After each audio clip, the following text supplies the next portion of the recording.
to another episode of the Weekly Roundup and InsideBlue360.com. It's been another rough week for our brothers and sisters in law enforcement all across the country, and we're going to be talking to more family members today, just like we did last week, because while the cops are out there keeping the peace, the families are home, worried to death, and bearing a lot of stress during this time. As we always do on the Weekly Roundup, we're going to start with a list of names that have been added to the rolls at the Officer Down Memorial page. These are officers that have died in the line of duty. We honor them and remember them here at Inside Blue 360 always. And you can go to odmp.org and read about these heroes. It's a great website, and it really provides an important service. This week, 2 officers were killed together on July 11th. Officer Ismael Chavez and police officer Edelmiro Garza Jr. They're with the McAllen Police Department in Texas. And I think we'll be talking about what happened to Officer Chavez's daughter with our guests a little later, because it was horrible what happened. Besides her father being killed, the abuse that she had to take on social media was horrible. On the same day, Border Patrol Agent Enrique J. Rositas Jr. of the United States Department of Homeland Security, Customs and Border Protection Service, he died of COVID-19. He was assigned to the McAllen, Texas station. That's 3 officers from McAllen, Texas, all on the same day. 2 by gunshot, 1 from COVID. That's a rough time for our brothers and sisters down there in McAllen, Texas, and I really feel for them down there. Also on July 13th, a young officer in Botta Police Department in the state of Washington, Police Officer Jonathan Shoup, he died of gunshot wound after a vehicle pursuit.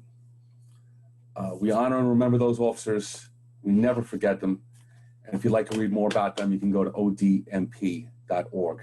Our guest today, our first returning guest, I believe,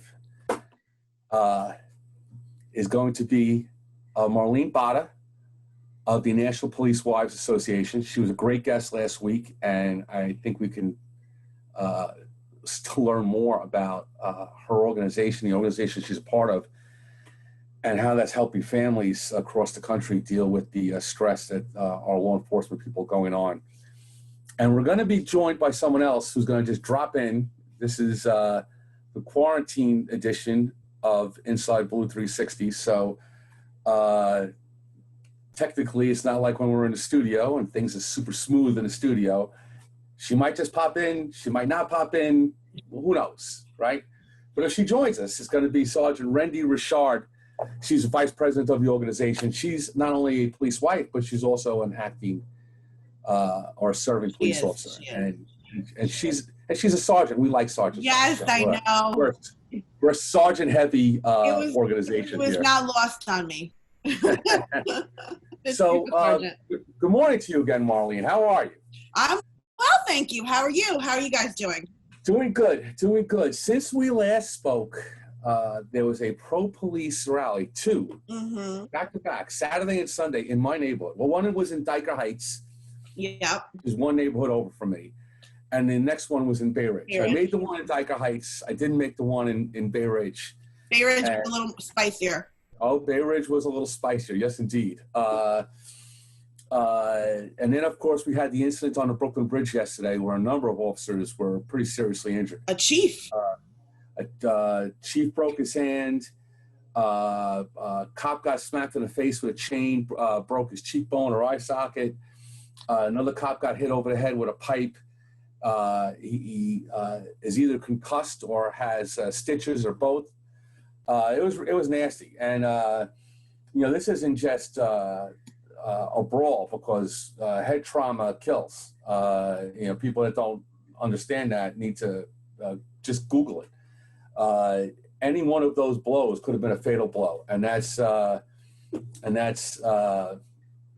scary stuff. And I can tell you that 30 years ago, I wouldn't have been surprised if some of the cops had pulled their guns and defended themselves. And I don't think that would have been legally wrong, to tell you the truth, or even morally wrong. But we live in a different time. I saw that there was some taser deployments, some pepper spray deployments, some physical force used with batons and fists. But man, have the politicians and the media really, really stoked the fires against our police. So, well, I did read in the paper that a federal court in Louisiana just gave police officers the ability to sue for damages to the leaders of these protests. I did see that. There was a march in 2016 or something where a cop got hit by a car on a highway. Yes. And the people that brought the protesters on the highway are being sued because they should have foreseen that people could get hit by cars. And the federal government has now said that they have the police has the ability to sue for any injury on that. I like that. In that particular case. And I think that's really worthy to note, because in New York, the violence against the police is ongoing. You see the videos from the riots, and you see cops getting hit over the head. That you see them getting it's really hard to watch as a family member, these videos that are coming out that are being shown, and then you see them getting hurt and hit, and they're fighting back, and then it's like, whoa. How can that be wrong? Yeah,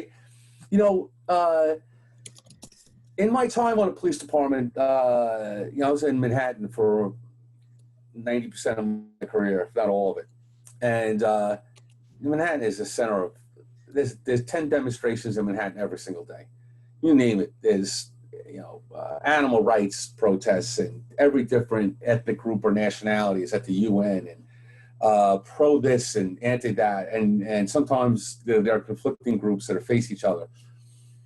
And I always saw it as my role to make sure that people have a right to protest. I mean, it's freaking America, for crying out loud. Everybody's got a right to protest. But there's certainly been, a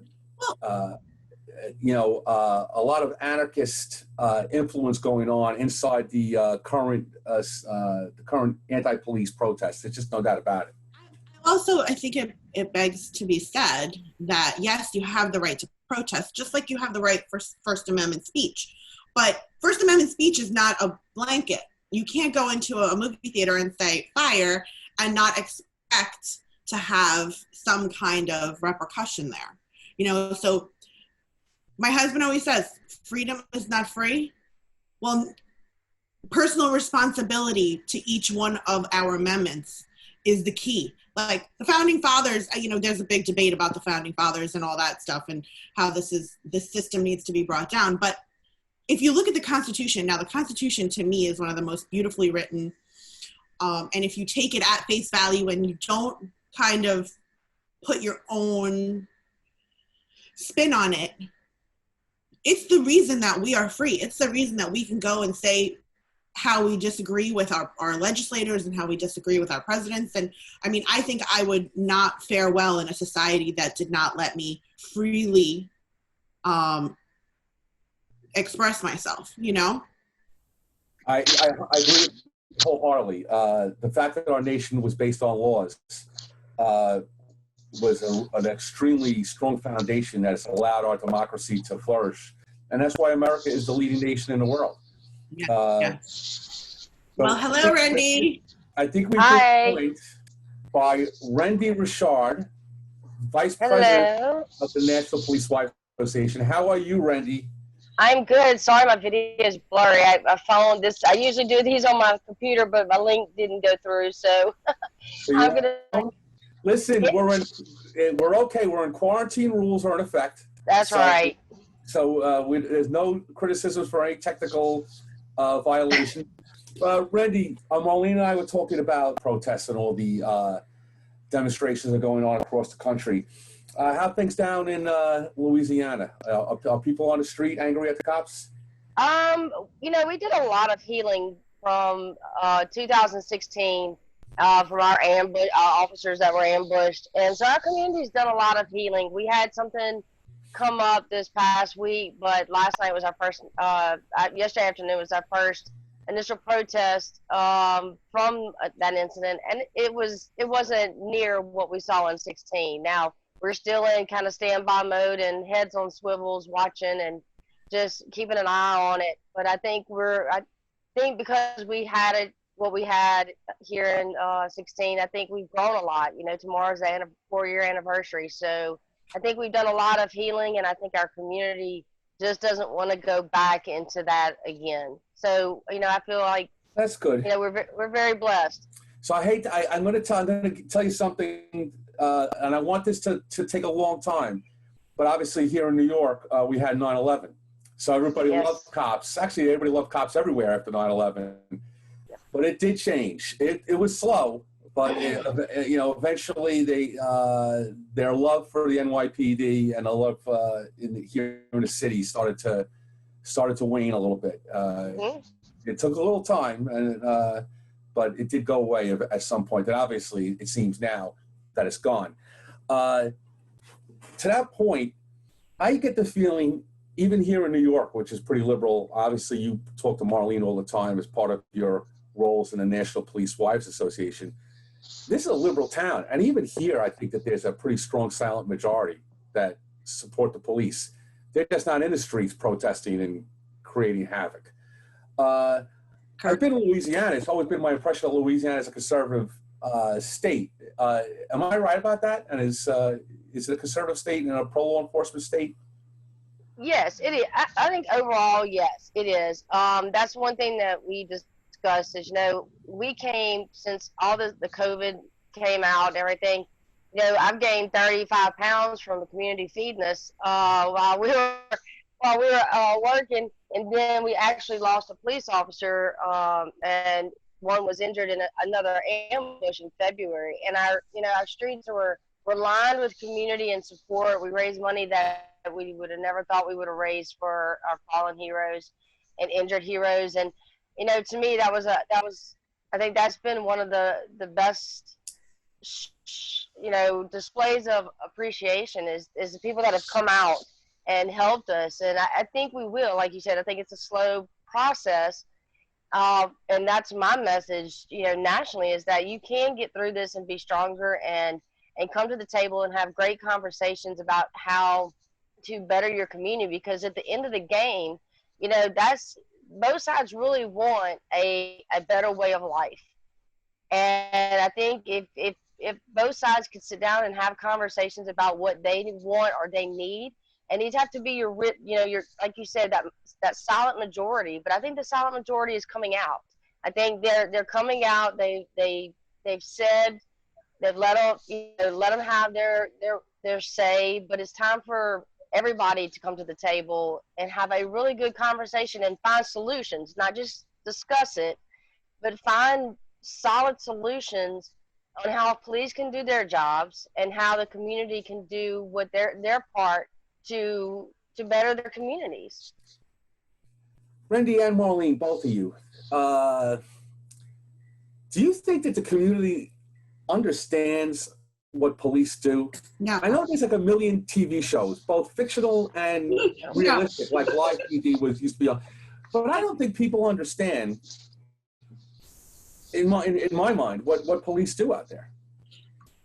I think that, and Rendy can speak to this as both the dual role of police officer and spouse, but as just a spouse, the stories and the vicarious trauma that I go through when I hear the things that he's going through is traumatic enough for me, and I can't even, and I'm just hearing it secondhand, like I'm not even in it. If I was in it, like my husband found a baby, and thank God he was alive, but he found a baby under a bench in the subway in his command, like in the district, right underneath. And he then, newborn, so it was like a day old, 2 days old, whatever it was, poor baby. And my husband heard noise underneath, and he could have said, oh, whatever, it's a rat or whatever it is. And he didn't. He looked because it sounded weird, and it was a baby. Wow. So I can't imagine as a mom, you know, and he's a dad, right? And we've got little ones at home, and he finds this baby. That trauma, that was traumatic for me to hear that he found a baby. Sorry, honey, I'm not coming home today because I'm at the hospital with a baby. I can't imagine what it was like to see a child that was in distress. Thank God he lived. And that was going on 10, 12 years ago. And I still remember that call as if it was yesterday. So I can imagine, it's the only one he checks on too. Like he wants to make sure that that kid's okay. That's I'm sure that, yeah, he'll be thinking about that kid until the day he dies, I'm sure. Yeah. Just like his own children, of course. Yeah.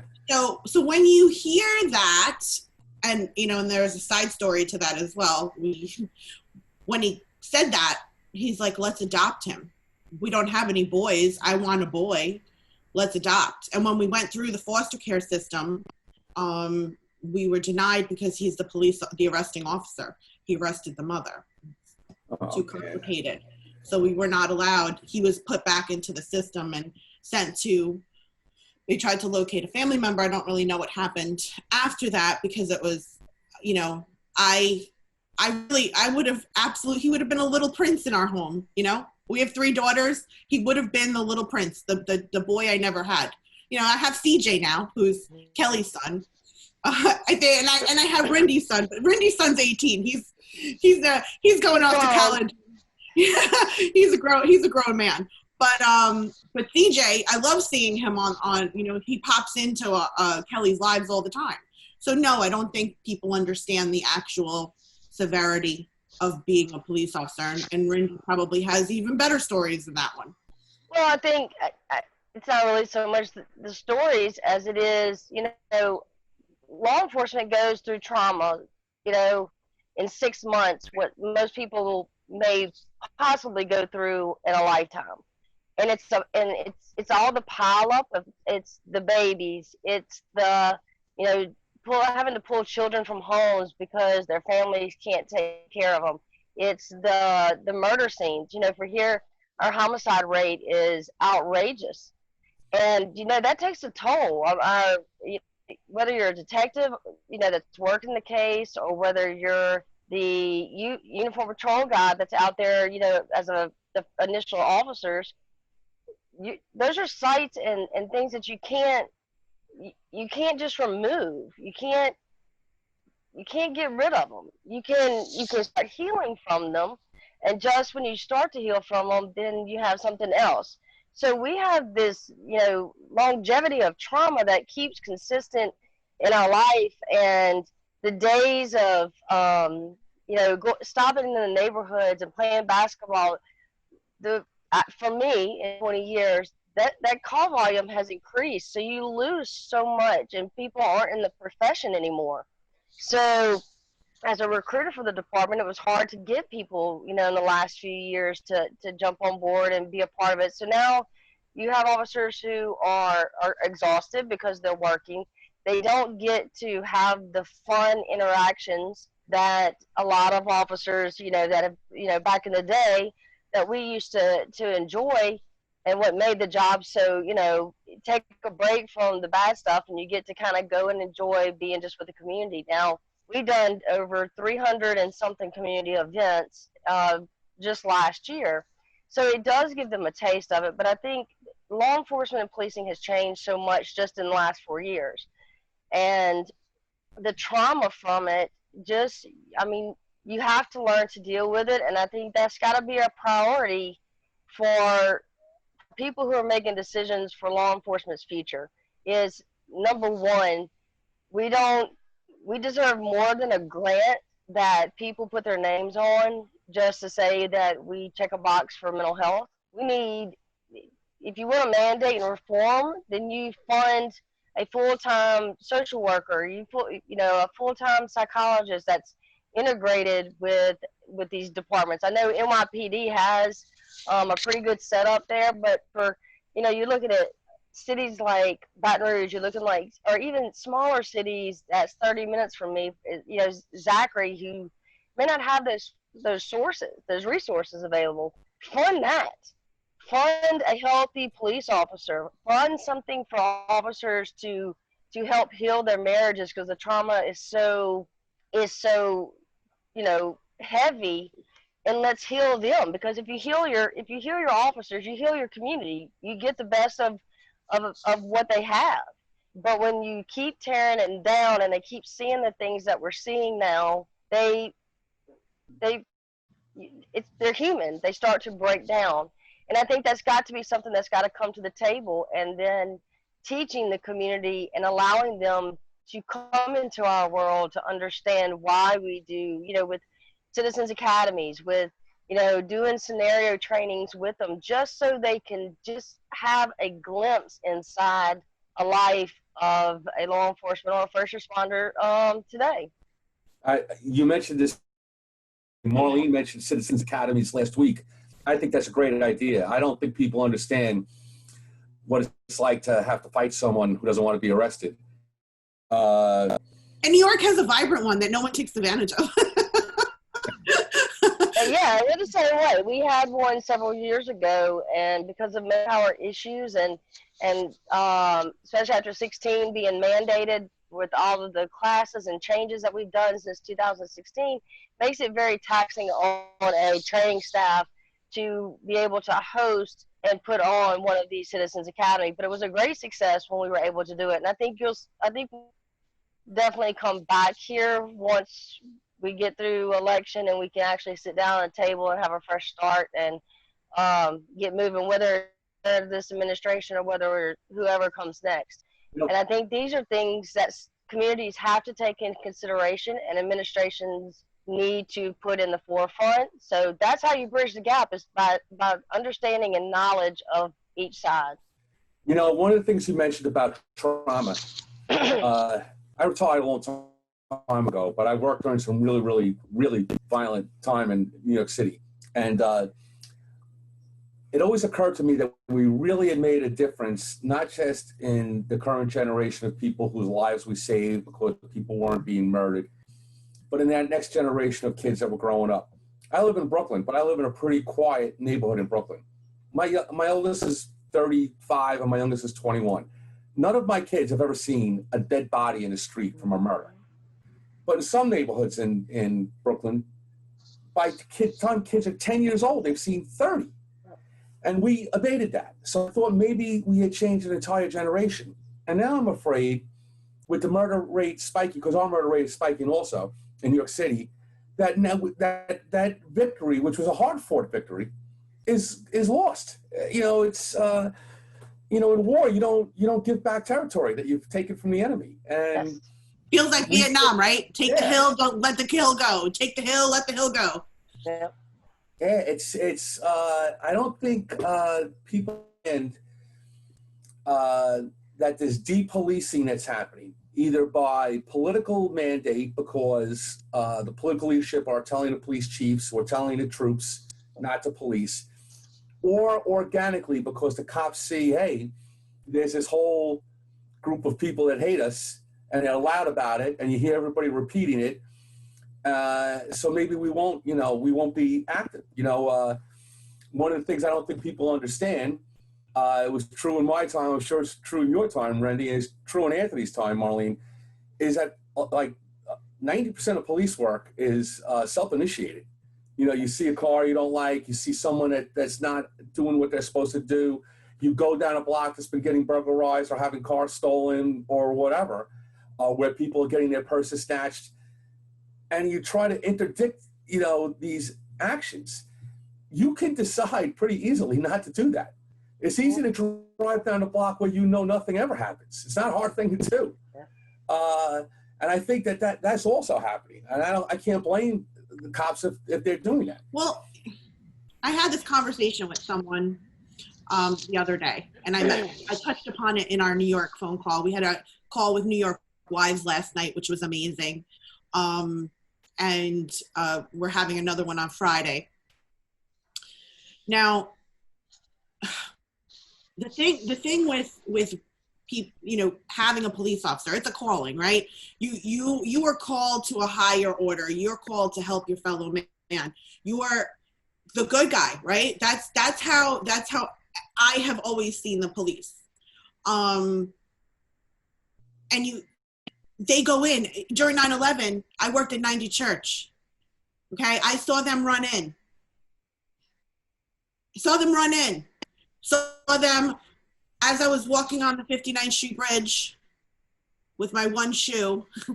Saw the cars going towards the city as we were all, this mass of humanity, moving away from the city because it was dangerous. When you abuse the police, who are the ones who are running in when you are running out, who will be there to run in when you need them? Yeah, that's a good question. I don't think certainly not Antifa, and probably not social workers or community activists, and those are good people, but they're not generally filled with that adventurous spirit that you need to have in you in order to run towards danger. Yeah, there's definitely a calling for that. Like I know myself, I am scared to death of EDPs. If I see one on the train, I am out the door waiting on another train or going into a different cart. And I know never to go into a that's a subway car that's empty, because as a New Yorker, there's always going to be a bummer and EDP in there, especially during the summer when they're all AC'd, right? So for me, seeing all this vitriol of bad policing and how you need to walk a mile in their shoes. I think everybody kind of needs to come together and say, okay, I'm going to walk a mile in your shoes and you're going to walk a mile in my shoes, and we'll see, and we'll come together to the table and we'll see how we can go from there. But right now, that's not really happening, and we need that to happen. And at the MPWA, that's kind of our mission. So I know we were supposed to have Kelly Lowe on, your colleague. Yeah, she had a little bit of an emergency today. She had an emergency that she had to handle, and we hope everything's okay with that. Kelly's interesting because her husband is a Serbian police officer who was shot in the line of duty. And Kelly brings a little something to the table that the three of us can't. She's a person of color. She's African-American, and there's a lot of pointing of fingers at police about racism. And, you can't talk to anybody who's like far, far, far. I mean, when I say left, like far, far left, because there's this some kind of circular argument that if you deny you're a racist, you're a racist. If you've never committed a racist act, that just proves you're a racist more. All kinds of, crazy talk comes from them. But I know myself, and I'm going to guess, Rendy, and I'm going to guess, Marlene, for your husband, most of my police career was in service, for all cops, is in service to victims. And most of my victims were African-American. Because for the most part, criminals victimizing inside their own race and ethnic group. And crime is driven by economics. And we're not economists. And I don't know why the African-American community is still lagging behind after all these efforts to try to lift them up. Maybe we haven't lifted hard enough. Maybe we've done the wrong lifting. I don't know what the answers are. And honestly, they're not policing answers. They're not answers that the police needs to answer. That is for our elected officials. That's their lane. Our lane is to support the home front, right? And when you support the home front, you support all of the home front, which is your community at large. So I think that it's everybody's responsibility to kind of bring these things to light, that we have it. I'm a perfect example. Like I know that the city of New York, my cousin lives in Brooklyn. She is a teacher in a middle school in Brooklyn, and she has some hard hit students. Her job is very difficult, trying to teach with very little resources. And She looks at my school and she looks at what my kids have, and she's like, I wish I had that for my classroom, but just isn't the funds. That's the problem. The allocation of funds and where the funds are going and how the funds are delivered, that's not the police's issue. And the police are being blamed for all of these issues that really they have no control over. The only thing that a police officer can control, and Rendy and Sergeant Kane, you can correct me if I'm wrong, is what they're doing at that time. What is important now? Hey, Rendy, I'm going to guess that in your jurisdiction, resources are allocated where there's more crime, right? Yes. If we have any type of programs or grants coming in, they're definitely targeting, your low economic groups in neighborhoods. And I think that's great. But grants go away. Grants are mandated. Sometimes grants will tie your hands more so than allow you to do some really great things, because there's people on the grants that want to just have a name out there. And I think that's what you have to find. I think you have to find the people who are really wanting to put boots on the ground, whether it's, on the family side, the police side, the community side. The politicians make the rules. They control the money, they control everything, but you know what they can't control? They can't control a group of people who want a better life, to fight and stand up and try to really find solutions. And I think that's what with National we're trying to push, is that politicians and those people need to hear what we have to say.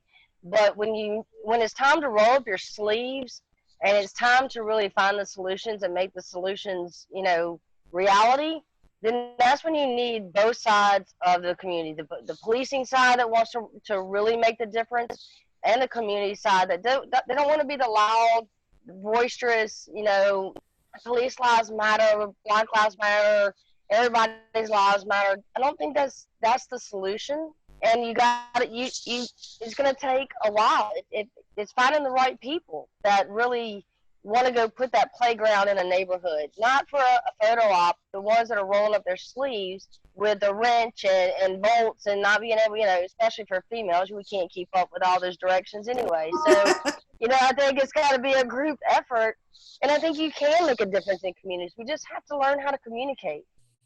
First of all, I'm not walking into that trap and saying anything negative about females. All right, just to be clear. I walked straight up in it because I tried to put a shelf together yesterday and it didn't work out. So I waited till my 18-year-old got home and said, "Hey, there you go." How are you guys on a national level? How are our police families holding up during these times? Both the double whammy of the protests against police and the COVID, which has been really, really affecting law enforcement. I think we have over 70 police officers that have died from COVID so far this year. How are they holding up? I think it depends on where you come from. For some of these cities that we've been working with, they've never seen this type of protesting. They've never seen, the police being targets like they have been. So in some places it's kind of a shock for us in Baton Rouge, and I know for you guys, you're used to large crowds, you're used to seeing some of the stuff that's happening. We've been through it, so that's where it's kind of unique, is that the spouses and families that are on these Zoom calls with cities all over the country, we have something to share with them because we have been at those places. And I think they're tired. I think they're feeling a lot of the same way. Like, where do we get to put our voice? Where do we get to stand up and say? They're worried. You have some families that are being targeted, and that's scary. Like, children being bullied, that because of on social media right now, because that's the biggest thing. Is social media is just driving all of us just to have to either try to force us to take a side, which is very difficult, especially when you look at your African American officers. I never really understood that or realized that that was a serious issue Our black officers until here in New York are taking a beating. yes, The and lines, when they're standing yes, on the lines, the vile stuff coming from the crowd, from white people who are promoting support for African Americans, screaming at black cops, the worst stuff. It's unreal. yep, and Uh, then they go home and the family to their families who for us it was like they were telling them you have to make a decision. Is it us or them? I can't imagine. I cannot imagine that feeling of being torn between your family, your job, your commitment to your oath to make a life better in a community, and then you have people that are trying to decide. Then you add the spouse side to it, where they're like, "This isn't worth it. You need to make a decision. We got to go. We got to get out of this." And we tell our spouses, "Just hang on. Just I promise you, this too shall pass. It will. It will find its legs. It will start moving, and then you start to heal. Just you got to be patient, and the process does what it does, and pray on their training." you mentioned social media before you were able to join us on the air. We always read the latest additions to the Officer Down Memorial page at the beginning of our show.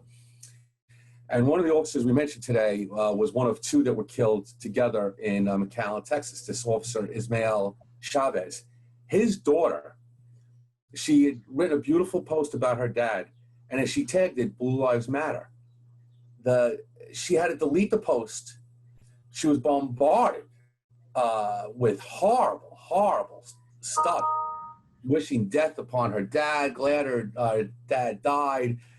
She's like a 16-year-old girl. I think we overall, when these things happen, we forget that people are human beings, and if people could just take a step back. I mean, if you put us all in a room with no uniforms, nothing that says my husband's an officer, proud police wife, whatever, we're all human beings.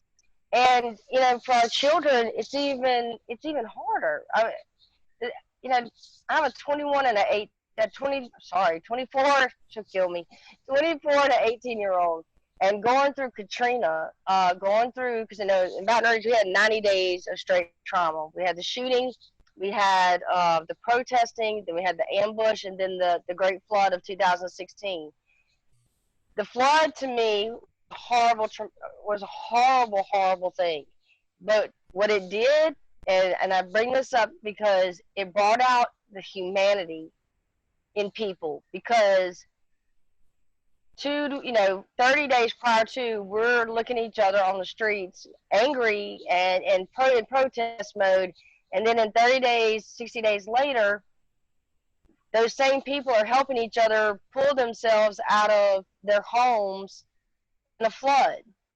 So, we have to keep in the forefront that people are human beings. They're going to have human reactions, and that these children, they're little humans that are being traumatized by something that they don't have anything to do with.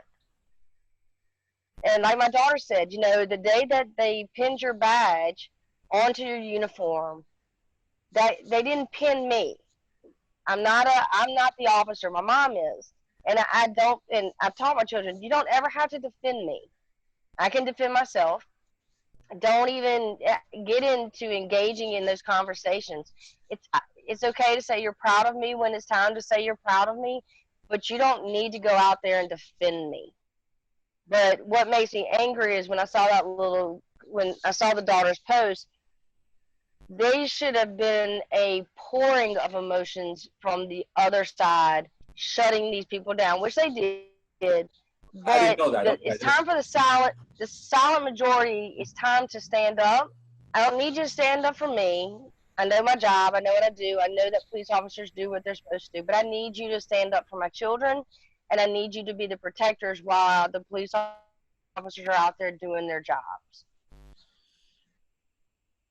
Oh, I think that Savannah Chavez's post hit hard to all moms who are police spouses, because they're for the grace of God go I always say this, like every time something happens, I always put myself like, that could be me, that could be my daughter, what would I want somebody to do for my child? And the absolute ridiculous vitriol and rhetoric that was being said on that link, on that tweet, was just, it was just so disgusting. How can you, as a human, as a person who has breath, rejoice in someone's family being murdered? Like even when it's somebody I don't know, I'm like, oh my God, I'm so sorry. Like I hear it, you see the post, oh, I lost my uncle today, or I lost my friend today on Facebook. My immediate reaction is, oh my God, my condolences, and sending you strength. Do you need anything? That little girl got, I'm glad your father's dead. And some really unrepeatable things. And that's trauma as well. So basically, they just took a child, and she's a young adult, but they just took someone who was experiencing trauma, and they poured in more trauma. Mm-hmm. They victimized them again. And that, to me, is disgusting. I sent her a note. I followed her and sent her a tweet, and she didn't answer it. I don't need her to answer it. But this goes for you, Rendy. If you're ever in New York City, I said there's a great bar by Ground Zero. It's called O'Hara's. O'Hara's is probably the most patriotic bar in America. I don't want to hear anything about any place in Louisiana. I'm telling you, all right? It's got to have 15,000 patches in it, because every cop and every fireman and every soldier and sailor that goes and visits Ground Zero goes over to O'Hara's and puts a patch up on a wall. And I invited her to go to O'Hara's and put her dad's patch up on a wall. Nice. Yeah, it's a great place. It's just filled with love, and they wrote out 9/11, which was amazing because the place was destroyed, and wow. And they seem to be riding out COVID. I haven't heard that they've announced that they're going to close. It's going to be interesting to see who comes out of COVID on the other side of this, but. Well, I hope they don't, because we have to plan a trip there. It's on my bucket list, but we have some really cool stuff from National that's coming, and it's coming. One of the stops is absolutely New York, and with Marlene and us doing some really cool stuff together. But the news media makes things look so different, and when I first met Kelly and I went to Ferguson, on TV, you look at Ferguson, and Ferguson looked like St. Louis was just burning down to the ground. But then when you actually go out there and you walk it and you just take it in, you realize that, and we tell our spouses this: don't get caught up in the social media lens, because sometimes what the lens is showing isn't always the truth.